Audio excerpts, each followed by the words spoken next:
Avec les récents attentats terroristes au Pakistan, au Nigeria ou en France et la montée de l'État islamique, il devient nécessaire de prendre du recul pour tenter de comprendre les enjeux entourant la lutte au terrorisme. Nous avons donc demandé au professeur de l'École de politique appliquée de l'Université de Sherbrooke, David Morin, de nous éclairer à ce sujet. Le terrorisme n'est pas un phénomène nouveau. Au contraire, c'est un phénomène cyclique dont l'intensité est variable dans l'histoire. Au Canada, il faut se rappeler que ce n'est pas nouveau non plus. On a eu évidemment l'attentat d'Air India qui avait fait beaucoup de bruit. Plus récemment, on a commémoré les attentats de la Polytechnique. Effectivement, quand même, depuis 2 décennies, on se focalise beaucoup plus sur le terrorisme islamiste radical qui prend différentes formes. Donc on a l'impression d'une menace globale, mais en fait, il faut comprendre que ce terrorisme-là se nourrit de contextes très différents, locaux ou régionaux. Donc il y a le Proche-Orient qui est différent du Sahel, qui est différent de l'Asie centrale, qui est différent par exemple de la péninsule arabique. On a donc des foyers de crise ici dans lesquels l'Occident est impliqué et qui s'exportent chez nous avec évidemment des dynamiques qui sont plus locales.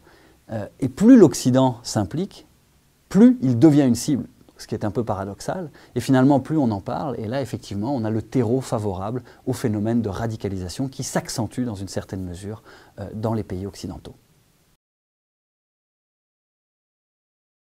Dans les régions dont je parlais tout à l'heure, clairement, il y a une source d'instabilité parfois très importante dans ces conflits-là.